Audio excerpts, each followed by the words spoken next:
Hi, hello everyone.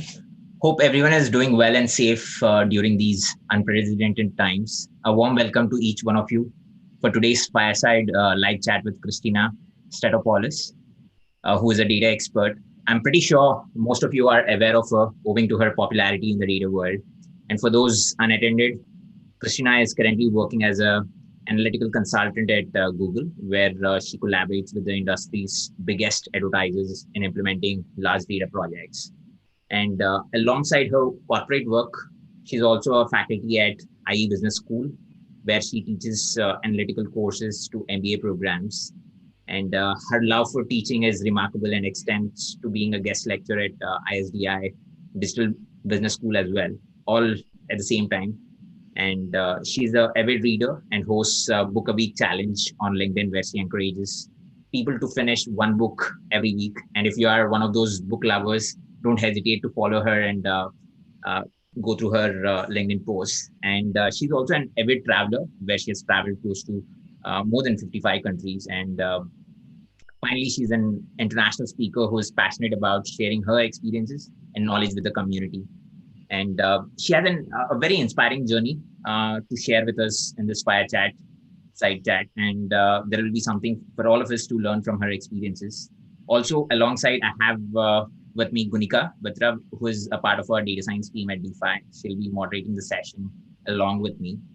And for those unattended about DeFi, we are a data science community, started our journey with a vision to build data culture and democratize data science learning.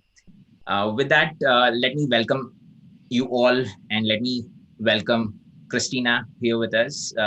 Christina, first off, we are so grateful that you agreed to do this session with us. And before anything else, let me give you time and allow you to introduce yourself to the viewers out there. It's all Thank yours. you so much, first of all, for inviting me on today, and welcome to all of our virtual attendees. You did a great job of introducing me, Chanukya, so you covered most of it. But as a quick introduction of myself, my name is Christina Stathopoulos, and as you've heard, I'm dedicated to the world of data. My education and my professional path has been very focused on the analytics world. And then on top of that, I'm quite international. I'm currently based in Madrid, Spain, but I'm originally from Charlotte, North Carolina, in the US. And prior to the global pandemic, I traveled all over for fun, for work, doing speaking engagements. And now, of course, with the pandemic, that's been put on hold. And then lastly, my love of books. I'm a bibliophile, so hopefully we can all stay in touch afterwards, and you can hear more about my book a week challenge. Great, great. Thanks for the quick intro, Christina. And as you spoke about the global pandemic, right? With the current global situation, I bet a lot of things have changed in your lifestyle too, working from home and everything else. Could you walk us through how a typical day looks like in your life with work? Yeah, for sure. So my day to day has done a complete 360, I would say. I used to work in the office 5 days a week with occasional business trips or speaking engagements. But with the current situation, I've been working completely from home since the beginning of March. You probably heard Google and a lot of the tech companies were some of the first to move into remote work when everything started blowing up around the world. And so, what do I do on a typical weekday now? Well, I usually wake up around between 7 and 8, and I have my breakfast over a book. So I'm sure we'll get into that later and speak about books. But I love to start my day off and also finish my day with a book. It's a good way to just disconnect and as well to relax when you first wake up in the morning. So I always start with that. And then I jump into work from there. So my work day is quite typical, I would say. It's a mix of internal and external meetings, and I couple that with time to advance on my data projects. So I can't Great. go into too much detail on the data projects themselves, but I use a combination of tools to work with massive data sets. So whether it be cloud technologies like BigQuery or data visualization on Data Studio, but the final product can be things like pitch decks or insight decks, or automated reports and dashboards. And that's what my work day consists of. And then in the evenings, like was mentioned, I work at two universities here. So in the evenings, occasionally I'm giving evening classes to my MBA students. And then besides that, evenings and weekends are filled with reading books and taking long walks through the city and typical things. Great, great. That's very interesting to know. I mean, you're managing a bunch of things all at the same time. That's I'm sure, like, it's very inspiring for me and all of us who are out there on live to know your journey, and also, like, how you have been managing all of it one in one shot. That's very inspiring. And with that, I'll probably let Gunika take over the next question for you. Yeah. Yeah. Sure. So, can you please share your story from enrolling as a civil engineering student to how your transition to Google happened? Yeah, so this is a bit of a long story because I did not follow a typical path at all. So, as was mentioned, I started off in civil engineering studies. It was at North Carolina State University. But within the first year or two, I realized that it wasn't for me. I just didn't enjoy it. So, I was looking into different options for what to study, and I made a transition into an interdisciplinary field. It's called Science, Technology, and Society, and I did my focus in statistics. So it's a very niche field, but I really, really enjoyed it. And I had always enjoyed statistics, but at that point, it was when I decided to really focus on it and see how I could make a career out of it. So I graduated with that bachelor's back in 2012. And then I immediately made a move to Madrid, Spain. So this is where my path goes just a little bit crazy. It's not typical. Instead of joining the corporate world immediately, like a lot of my peers did, I made like this whimsical decision to go live in another country and learn another language and travel the world. And so I moved to Spain, dropped everything, moved to Spain. And my original plan was to be here for 1 year. And within that year, in order to support myself, I started doing my own freelance work as a business English consultant. So I was offering business English classes and coaching in English to executives across companies in Madrid. It was completely unrelated to my actual studies, nothing to do with analytics or statistics, because I knew that it was going to be tough getting a job in my field in Spain, because one, the country was going through an economic recession. Two, as well, I didn't speak the local language. And three, I didn't have any relevant experience yet. So it was a tough sell to get a job. So I ended up doing that for the time being. And then around my third year, I decided, well, actually, I missed an important point. In my second year, I met my now husband, and that's what's kept me here. So 1 year turned into 8 years now. I've been living in Spain. And by the third year, I ended up decided to finally get into the analytics world again. And I did my master's in business analytics and big data at IE Business School. By that time, I spoke Spanish fluently. And with the language skills as well as my master's now, I was able to smoothly transition into a career in data science. So I did a short stint at SAS Institute as a systems engineer. And then I worked at Nielsen, the American market research company, as a project development and big data engineer. And then finally, about 3 years ago, I got into Google as an analytical consultant. And during all of this time, particularly at Google and right before it at Nielsen as well, I was always working on the side on my public speaking skills. And that really helped push me into academia as well as professional public speaking. So I do that kind of on the side of all of my work. Great. Yeah, that's very inspiring to know the entire journey. I think the way you have gone about deciding things for your career or for your personal life, I think that's very inspiring to note all the achievements that you have made and the tough decisions that you have taken over time. And yeah, it's not very usual, right? Like, it's not something which is very straightforward path that you have taken. And I'm sure, like, that will add to a lot of experiences. And also, when it comes to success is not a very straightforward part. Rather, a person becomes successful and probably their path is traced and that is written as a success story. And I think we can see it in your story too, the same thing. And with that, I'll probably go over to the next question. So right now, as we see, the world of technology is growing extremely fast, and the progress that we are making is truly unprecedented.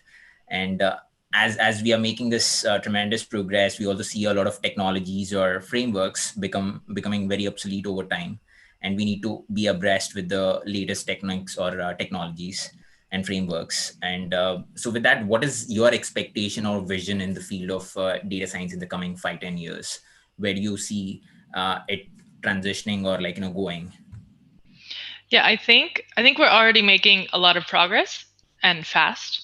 So who knows what will really happen in the next 5 to 10 years? I think we're going to see a lot of growth in the field.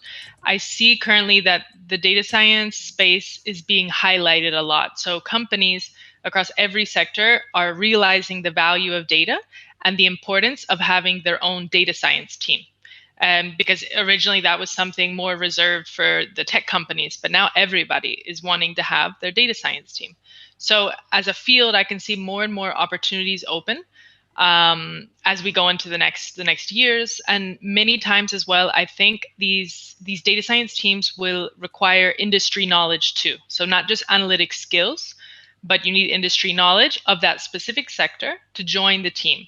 So I can imagine more people getting trained or retrained in analytics and making transitions from their current roles to analytics teams within their sector. And besides the job outlook, I also imagine more adoption of cloud technologies, further uses of data science, especially in IoT and robotics, to help make advances in those fields. And also, hopefully, more and more dependence overall on data to make better business decisions. So, further moving away from this intuition based to data driven decisions. Um, Actually, data science has skyrocketed in the last 10 years. You can actually check it out yourself. I think it's really interesting for everybody to try now. Go into Google Trends, and if you type data science, the search term data science, you'll see the explosion of it. It started around 2013. So that's only been, 7 years that it came from nothing to what it is today. So we can only imagine what's going to happen in the next 5 to 10 years. It's quite a new field.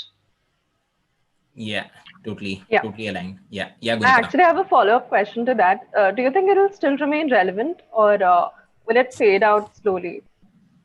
Yeah, I think that's one debate that it's been exploding, since 2013. So what's going to happen now? Does it keep growing, or is it going to kind of fall off flat? And it's a good argument. I personally believe it's going to stick around. I don't know if it will grow at the rates that it's been growing in the last years because it was new, but I think we're still going to see significant growth. And even we're going to start seeing more and more the importance of it. And we're already seeing it nowadays that more and more companies are starting to really back their business and make business decisions based on the data that they have. So I truly believe in it, and I think it's very important that we keep pushing and developing this field further. Hmm. Okay, great to know. Um, so the next question that we have is, as a consequence of the rapid growth that we talked about, so the techniques and tools that are being used are constantly changing. And so how do you cope up with it? What are your practices personally in order to keep gaining relevant knowledge in this climate? Yeah, so the whole world of technology and data, it's filled with constant change. That's just something that you have to learn to accept if you want to work in this world. And as well, they say that the only constant is change. So you have to get used to that. And it couldn't be truer for data science. So my personal way of coping with this, it's true that technologies and what you have available to you is constantly changing. So one thing that I make sure to do is to read technology news daily. I'm subscribed to something called Morning Brew. Not sure if our viewers are familiar with it, but Morning Brew, you can subscribe. It's a newsletter, and they have a version that's called Emerging Tech, and it does a great job of sending you a newsletter with some of the latest developments in technology. And I'll typically scan through that to find the ones that are most relevant for the data world. So I'll read that a lot. As well, I think it helps. I follow data leaders. So some of my top ones that I follow are Cassie Kozyrkov. She's the chief decision scientist at Google. And there's also Ali K. Miller. She works in AI at Amazon. So both of them are very active on social media, especially LinkedIn. And I like to follow them to see what are they posting about. And because usually that's what's most relevant. They're staying on top of their game. And then besides that, that's a bit just keeping your knowledge updated, but as well, it's very important continuous learning. So things like doing, regular online courses to build up on your technical knowledge, or even things to brush up on your business knowledge too. I think we shouldn't disregard the importance of that as well. It's actually something that I'm doing now. I always focused on the technical side, but I'm currently doing my executive MBA online with Quantic, so I could get all of those business skills that I felt like I lacked in the past. So continuous learning and studying is very important. Great. That's very interesting to know. And also, there is a quick follow-up question on this again. So you spoke about training oneself, and also you spoke about subscribing or following some of the influencers in the industry who are on top of their on top of whatever they are doing, right? And coming to big data and new technology, it requires a lot of hands-on experience too. And for beginners, the resources we have at home may not be uh, adequate to handle to be able to perform these activities, right? So what is the best practice you would advise to someone who wants to get their hands dirty? Yeah, I think one of the first things that probably a lot of our viewers are familiar with is Kaggle.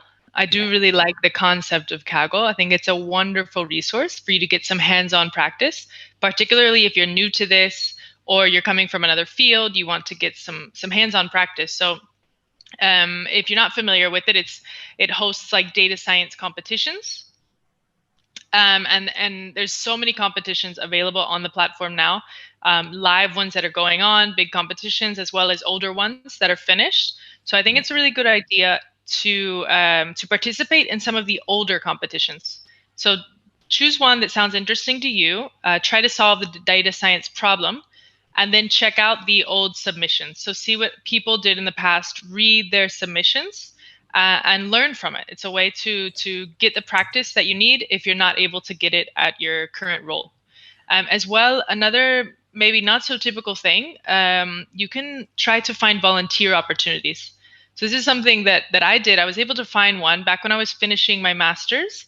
I helped analyze a study for the Women's Refugee Commission and Statistics Without Borders. Just did it as a volunteer project.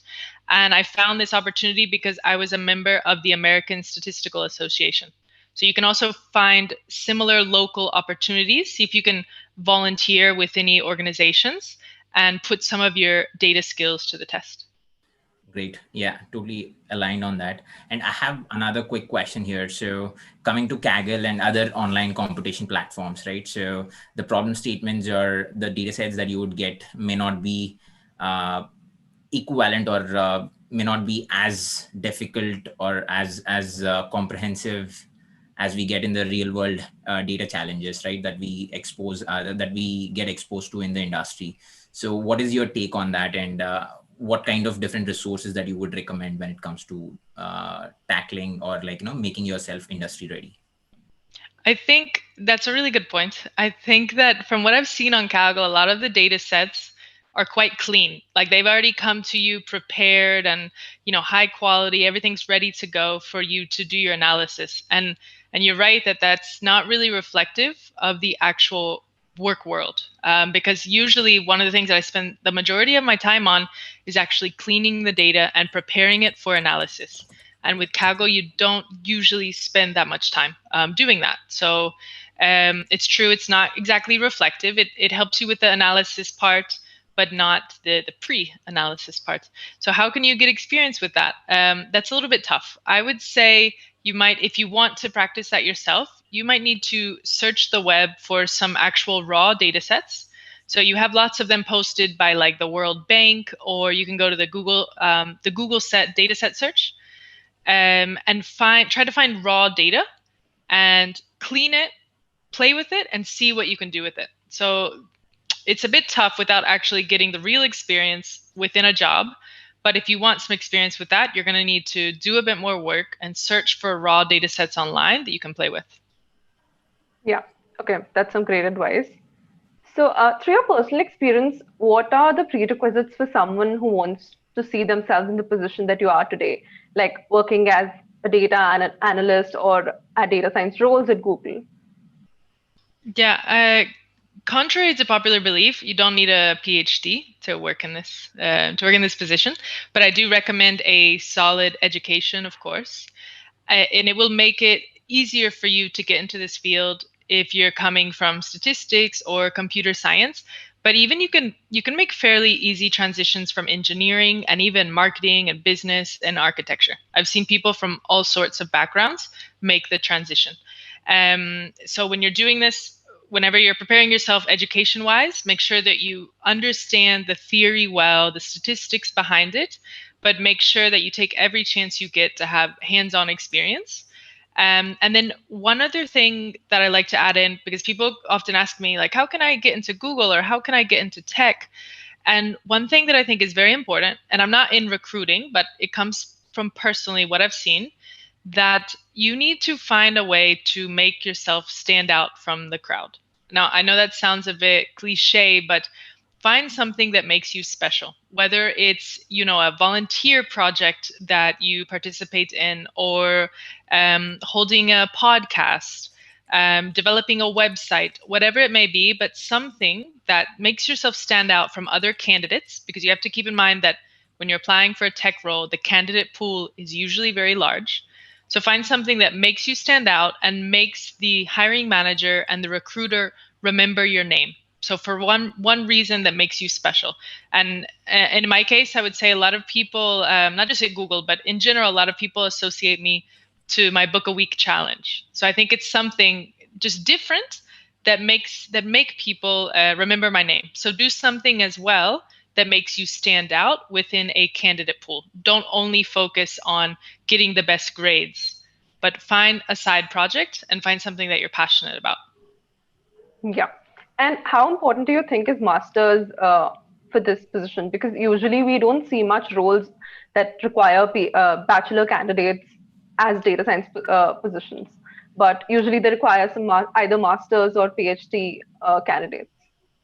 Yeah, I would say this depends a lot on the company that we're talking about. So if we're focusing on tech, so Google or Facebook or Amazon, data science is considered a more senior position. It's not an intro position. You might be able to enter as a data analyst with a bachelor's degree. That might be a bit easier, and then make the transition up. But typically, a data science role is considered more senior, and that's why you're seeing people with more master's and PhD degrees. It doesn't mean that it's absolutely necessary. I think it helps a lot, but a master's or PhD can be replaced by solid work experience. So as well, I see a lot of people coming from quite a few years working in consulting. So everybody knows that it's great experience if you're working somewhere like Deloitte or McKinsey or Accenture. So sometimes I see people without a master's, but who have done some amazing work at these consulting firms. And sometimes it seems that tech will take that more as a replacement of education like a master's. Okay. Also, another question similar to this, like why do you think is the coding round so important in such positions? Like usually in data science positions, the things that should be considered should be related to data science, but usually there's a coding round, a proper coding round that requires you to clear it before you move on to the next round. Yeah, like a coding test, you mean? Yeah. Yeah, I've been through those for most of my roles. I've always had a coding test, and it's very stressful for all of those that have been through it. You probably know, because you're also usually timed, or you're given a day to develop some code or project, and you present it the next day. So either way, you're put with a very tight deadline. And I do think these are required. It's important. It's the only way for the team to really test if you know what you're talking about. That you can be given some random problem and you can come up with a solution, but you do not necessarily have to be able to solve that solution. So let's say that you get a problem that you're not quite sure how to resolve. You still need to show what you would hypothetically do, some options. Maybe you don't know, but show a couple options that you would explore. But I still think these are core. I mean, it's a way to filter out people that don't have the ability to code. It's core for data science. Yeah, again, aligned on that. So, yeah, basically, I personally believe that coming from that competitive programming background, so I personally believe that it is more suited for software engineering roles. Though again, for data science also, it's very relevant. Probably the gradient difficulty level of the problems or whatever it is need to be slightly lower than what we typically see in software engineering roles, maybe when it comes to the coding competency test. But yeah, that's a story for a different day altogether. But I think that's quite insightful. And also, coming to the next question, probably I'll pick it up from YouTube live chat because we have a bunch of questions out there. So this is something that you have already covered. So a viewer asked that there are plenty of tools, technologies, libraries every day coming in data science. How to cope up with that? How do you live with the feeling of fear of missing out? So, what's your take on this? I think you have already discussed about how to cope up with that or how to stay abreast by asking viewers to kind of follow some of the influences in the industry. But apart from that, how do you cope up with the fear of missing out?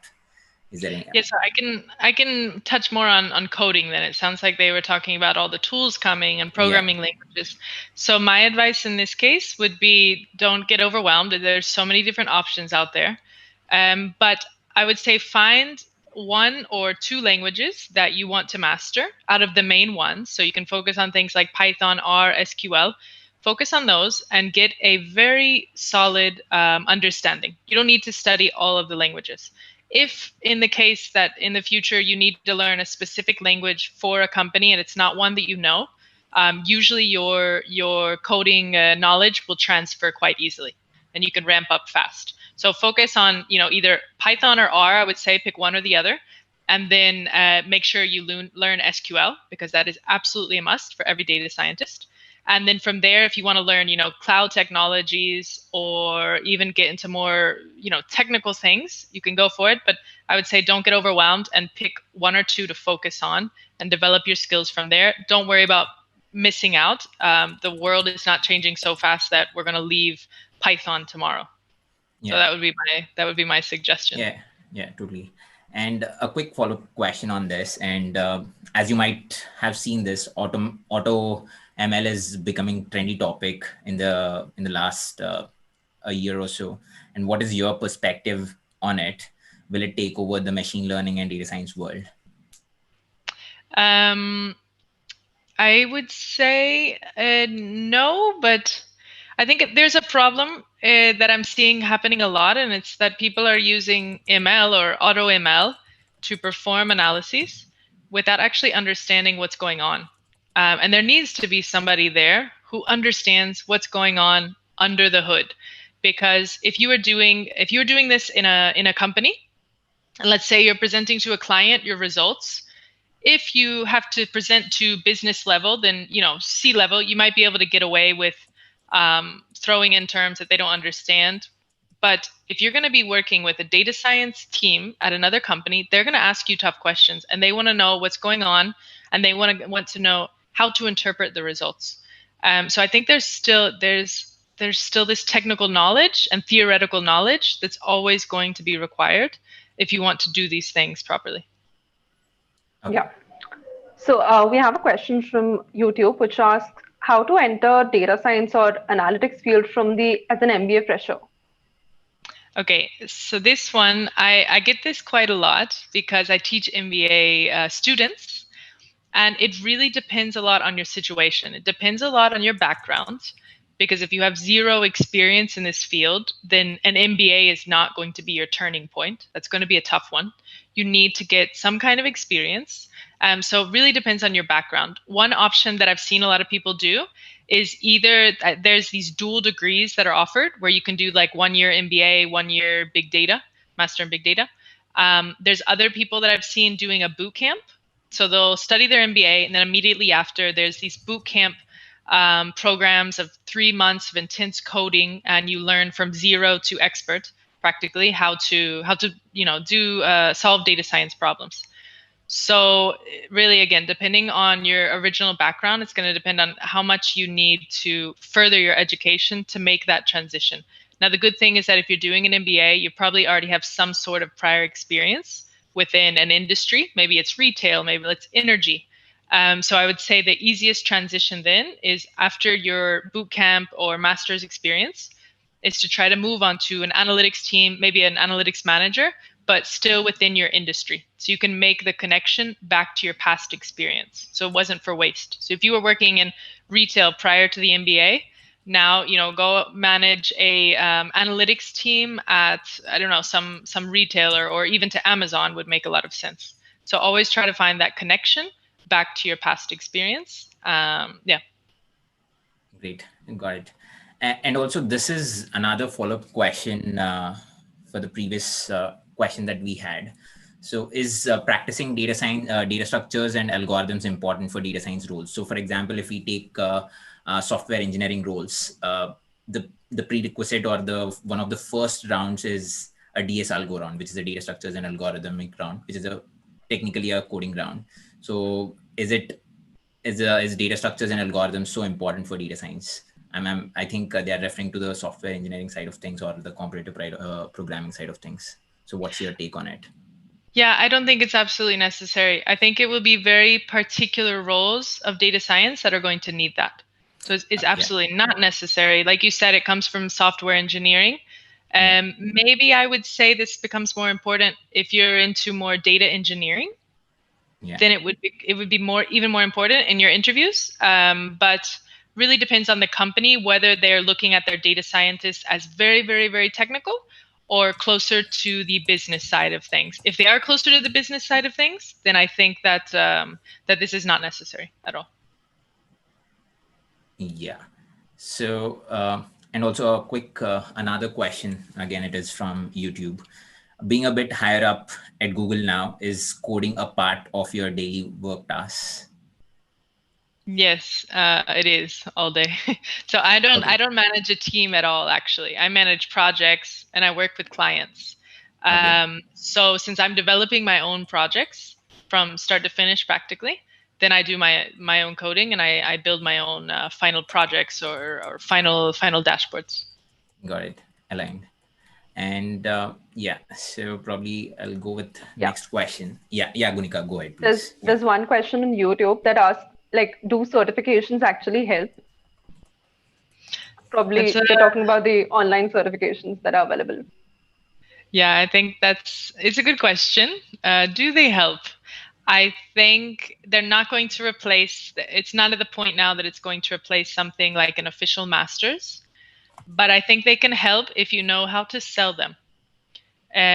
So it can also show your willingness to learn, and it can show your eagerness for continuous learning. So it's something that I think definitely helps. You need to learn to sell it if you're going to talk about it in interviews. And you need to do something that's a bit more long term, I would say. So I don't think it's impressive if somebody does a certificate for 2 weeks in SQL. Okay, 2 weeks and that's it. But if you show these I think they're called like micro degrees that you can do on Coursera that are months and months of work, it shows a little bit more passion. You're showing passion for what you're doing and you're really interested in learning. So I still think it's just a matter of selling it. But again, it's not at the point that it's going to replace things like masters right now. Got it. Aligned. And how to train your mind to solve a business problem and avoid getting engrossed into technology, specifically if you're a technologist? Yeah, and this is a personal weak point of mine, actually, because I like the technical side of things. I like numbers and data, but I don't always connect with the business side. And it's super important to be able to do that. So I think one of the first things is make sure that you have some business knowledge. So if you've always studied on the technical side, whether it was software engineering or statistics, then maybe it's time for you to take some courses in business. And like I mentioned earlier, that I'm doing my online MBA right now. And it was because of that, because I really lack some of this core business knowledge that I need. So make sure you do that, so you have the basis to start out with. And as well, make sure that you have industry knowledge in your field that you're trying to work in that will help you solve problems. From there, you're gonna combine your business knowledge with industry knowledge and your analytical skills to solve problems. To actually do it, besides the practice that you're gonna get at work, which is very important. One thing that I do on the side is when I'm reading books, I read a lot of data books, and I like a lot of them that will go through use cases of how companies are implementing it. So that's another thing that you can look into, is just reading up on how other companies are using data to solve their business problems. Okay, great. So there's another question related to the business analyst thing. For a business analyst, communication skills are too important. How do you improve your communication skills? I think communication skills is important, not just for business analysts, but even data scientists. Yeah. Anyone working in tech, I think it's very important for you to develop your communication skills and even your public speaking skills if you can, because it will open a lot of doors for you. And I did this on the side, starting from pretty much my master's and onwards. I was always trying to find opportunities to practice giving presentations and public speaking, because later on it can really open doors for you. It helps you get used to, speaking in front of crowds. And that's something you're going to have to do as you go up levels within your company, as you manage teams, and as you make important decisions for your company. So to improve on this, there's books out there that you can read. There's one that I have pending to read. It's actually behind me on this shelf here. It's called, I believe, How to Public Speak Like TED, or one of these. But there's a couple of books on how to give public speaking like TED Talks. So you can read up on some of those, Hmm. and then as well, just take every opportunity you can to public speak, to communicate. So if you're studying in your bachelor's or your master's, and you have group projects, always volunteer to be one of those that presents to the class. Get all of the experience that you can. It will help you get rid of those nerves, and then from there, do the same thing at work. Take every chance you get to present results, and practice and ask for feedback. Yeah, I think that's pretty helpful. I totally believe that practicing more only makes it perfect. Otherwise, just the fear of getting out there is very, very tough to get over. Exactly. So we have another question. Is being able to get the job done enough for a job without knowing much about maths stuff that happens under the hood? Really depends on the role and the company and your projects. I think you're risking a lot if you don't know what's going on under the hood, because you may at some point get asked questions by teams, data science teams or engineering teams, and you're going to need to be ready to answer them. The more you don't know, then the more you might get caught up in a mess. So I think it helps to understand at least the basics of what's going on under the hood, know your statistics well, and I don't think this is difficult. I mean, it's something that everybody can work on. There's plenty of online resources for you to learn, and it can really help, I think, once you get into the work world. Yeah, totally. And yeah, once you start understanding the intuition behind each and every algorithm, and once you know how it works, then probably you end up being more intrigued about it and end up learning more in detail. So with that, we have another question. So it is again from YouTube Live. So how is online MBA working out for you in terms of networking opportunities than an offline MBA typically provides? Yeah, I'm doing the online MBA, the executive MBA by Quantic, and they are a fully online program. It's quite new and it's quite revolutionary, because you would have to try it out yourself, but it's a very different way of doing education and learning. It comes from the founders of Rosetta Stone, in case you're familiar with that. It's quite similar to that methodology. And I personally like this MBA. I chose this program because it's quite flexible. I have a very busy schedule, and it gives me the flexibility to advance in coursework when I have the time, so weekends and evenings. But as far as the networking goes, it's tough to match the networking of an in-person MBA. That's part of the reason that people pay so much money for MBAs. I think it's because of that in-person networking that you get from it, which is also kind of being thrown up in the air right now with the global pandemic and everybody studying from home.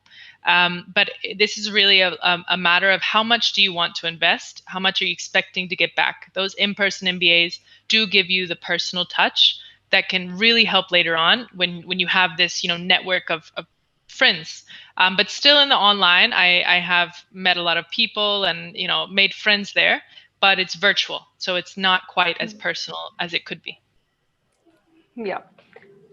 Okay. So, which one of these has an edge over the other for data science jobs when looking for candidates? Experience in software engineering versus the domain-specific experience, say, in retail or in health? Oof. Again, I have to say it depends. Software engineering, that's a very strong background to come from. It shows that as far as the technical side, you're going to be able to get it done. Um, but I've seen many cases where people come from software engineering or any type of engineering in general, and they're a lot more used to like behind closed door work.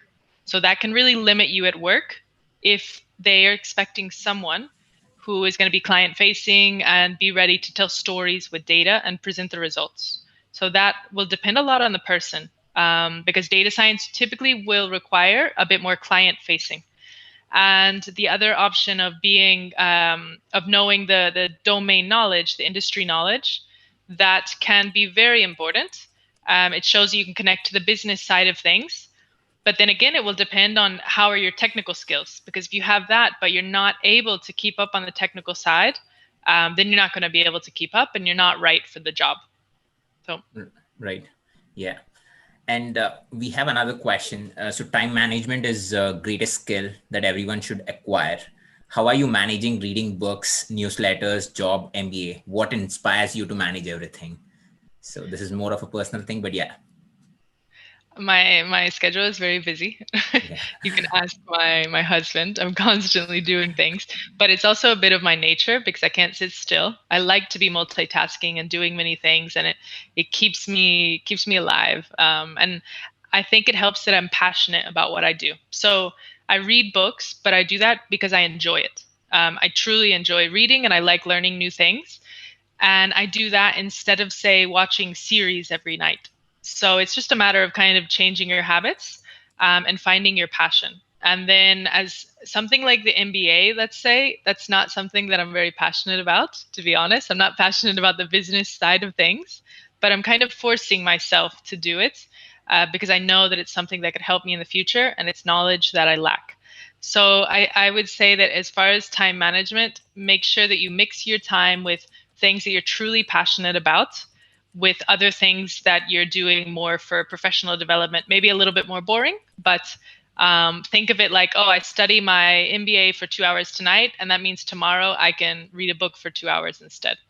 So it's all about, finding your passion and as well, making a habit of doing these things. Yeah, completely. So, someone asked that Python and R have different objectives. So, how does one choose between both of them? Okay. If you mean choose between them, like which one do you want to focus on learning? I'm a bit biased because I don't like Python. I prefer R. They are very different programming languages. R is very like a statistical programming language. And like I said before, I come from a statistics background. And back in my undergraduate, I studied with SAS. And SAS is very statistical oriented. So I enjoy R. Whereas Python for me seems to work better for people from software engineering, people with experience with C++ and JavaScript. It just makes sense for them. So that would be, it's not that one is better than the other, I wouldn't say, but probably depending on your background, it would be good for you to get a taste of both and decide which one you like more, and try to focus on developing your skills in that one. Right, totally. And just to share some context, even I started the same way. I did my master's in statistics and started with R, but lately I had been coding a lot in Python for different reasons. But yeah, I think yeah, once we start understanding the logic and everything that goes behind, picking a programming language at a later stage might be easy, I guess. But yeah, that's something probably. And again, what book would you suggest for Python, or for that matter data science? Okay, Python is ruled out right now, but what do you suggest for R in that case, or for data science in particular? I honestly don't know any coding books. I Yeah. haven't read, when I read, I'm not reading coding books. That's very, very educational, a Yeah. bit the boring side. So I don't, when I talk about books, I mean, novels and stories, and as well technology type books, but not so deep into coding. For coding, anyways, I would recommend more something like online courses. You have the famous Python for Everybody that's offered on Coursera. I love the professor. So check that one out. He makes it really fun. It's how I started learning Python many years ago. And the same thing with R. You can find plenty of resources online. It's something that's much better to learn online and practicing and doing on your computer. Yeah.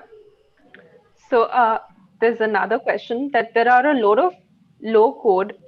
I don't understand what low code means. Which is your go-to tool for data engineering processing before moving to modeling? So I mentioned earlier about when we talk about programming languages, I'm more R than Python. But at work, I work within the Google ecosystem. So we're allowed to use whatever we want. There's no limitations, but just makes it easier when you're working within the Google ecosystem. A lot of the tools I use are internal, so they're not available publicly. But for you to get an idea of some tools we do use as well, we do use like the cloud suite. So I mainly would work with BigQuery, and that's something that's open to anybody. And then we have as well like our own platform for SQL and Dremel querying. But a lot of the rest is done on internal systems. Okay. Okay. So one more follow-up question to this. Are you like restricted to Google tools in any way while working for Google, or are you free to work with any tools available? No, we're actually very free to work with whatever we want. So we can also use Python if we feel like that would be better, or R. And also one thing that I've noticed quite interesting, it's going a little bit off track, but I think it's still related, is that when I've done interviews, not just at Google, but Nielsen and other places, they were very open to letting you solve your coding task in whatever language you felt comfortable with. So many times I would be given a problem or a set of data. They would tell me what I need to do with it. And then they would leave it open to me whether I want to use Python or R or SAS. So there's usually not so many restrictions on which tool you're using, as long as you're able to get to the final output. Okay, got it. Yeah. And yeah, that's and coming next is like, what is the most important thing to be taken into consideration while presenting data insights? The most important thing to take into consideration, I would say, make sure that you prepare very well and you prepare like a data story. So don't just start throwing data out there. Prepare a little story that flows. Make sure that when you're presenting data, it's very important data visualization, and it's very important the way that you show the data, so that it kind of tells a story on its own. Don't use these complicated graphs and pictures when you could use something so simple as a bar chart. Make sure that the audience can get the message within a few seconds of seeing that visualization. So yeah, that would be my main recommendations, I would say. Got it. Okay. And yeah, Gunika, you have something? Sorry. Yeah, it's more of a personal question that we've seen your LinkedIn profile and you have a book a week challenge, which is really inspiring and informative. So you have also referred it a while ago. They are filled with genres ranging from inspirational, academic, fiction, etc. So could you give us one book recommendation, or more if you like, for the following topics? So first is any motivational book that could motivate us or show us how to stay motivated. Okay. So motivational book. I don't read too many of these. This is more like self-help category, but there is one that I liked, and it's called The Monk Who Sold His Ferrari. It's by Ravan Sharma. I think it's quite a famous book. But I think if you're into like motivational and philosophical reads, then you could check out this book. And then for if you want a couple data science recommendations, because that's where I have most recommendations for you. There's one book that I always recommend to everybody working in data science, and it's called Everybody Lies: Big Data, New Data, and What the Internet Can Tell Us About Who We Really Are. It's by author Seth Stevens Davidowitz. It's one of my absolute favorite books, not just because it's about data, but just because it's a very well written book. And his main premise is that the best way to understand the human psyche is by analyzing vast amounts of data, mainly from the internet and from search engines. So using data to understand humans. So I highly, highly suggest checking out that book. Great. Great. I'll definitely check that out. So there's one question from YouTube, I think. For visualization, which tool is most preferred these days? I personally use Google Data Studio because I work at Google. And it's a great tool. It's free, so that helps a lot. As long as you have a Gmail account, you can use it. One of the most popular in the market right now, though, is Tableau. So that's one that you can definitely get trained on. And then you have a lot of other options. You have Power BI too. So you don't have to limit yourself, but for sure, I've seen a lot of use of Tableau. But I believe it requires a license. So you could be limited there on what you can do. Got it. Yeah. Yeah, totally aligned on that. And before we wrap up, we'll probably take two more questions. And the next question is going to be a little personal. As someone who has been involved in the field of data science throughout your journey, what is the one mistake that you have made that you wish you had done in a different way? Okay. Well, this is a tough question because I try not to have regrets. I believe that when one door closes, another one opens, and kind of that everything happens for a reason. And as you can see with the journey that I talked about earlier, that I followed a very odd journey. And I kind of let, one thing lead me to the next without over planning what I was going to do. So I feel like if I regretted something, even if I did something I could consider wrong, I still think it was right because it led me to where I am today. So it's tough to pick something exactly. If I had to pick one thing, maybe I would say that it could have benefited me to start my data science career a little bit earlier, just because I had those few years in Spain where I wasn't working in the field.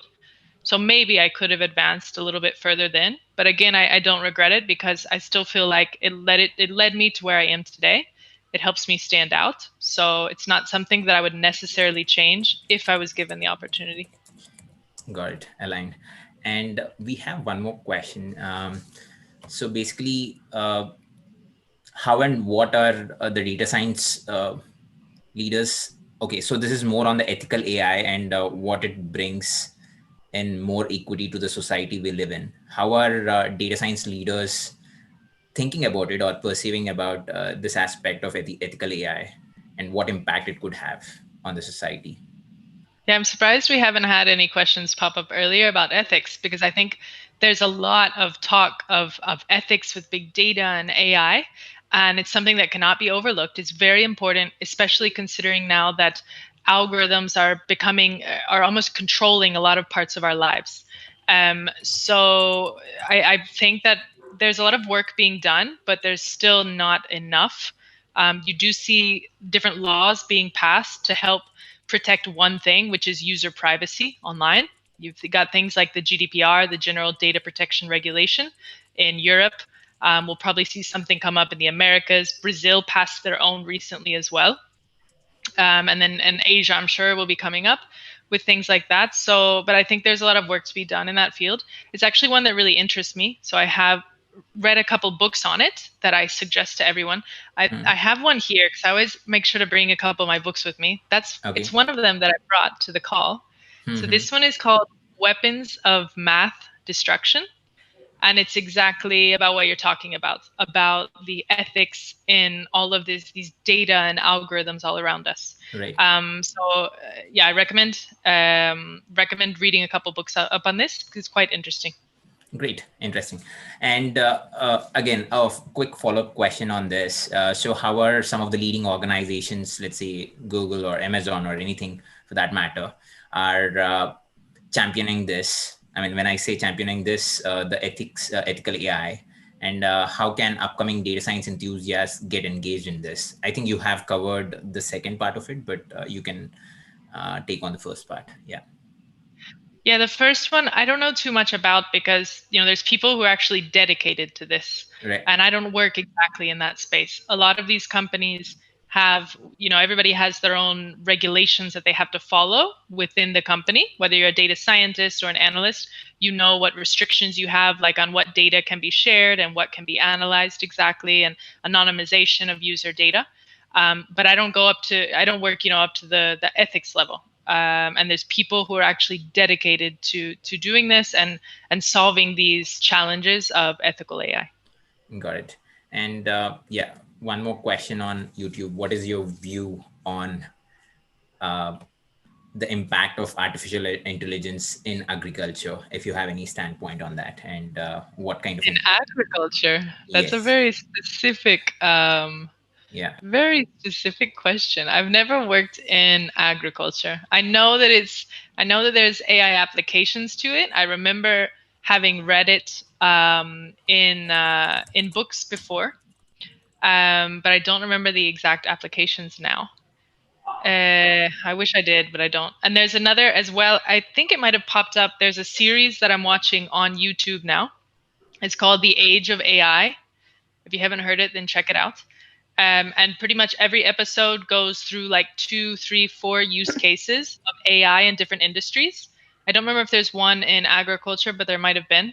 But I recommend that for anybody because you can see some actual real world applications, what people are doing right now with AI, from all sorts of strange things, like for cooking. There's one example, for as well for helping those with handicaps.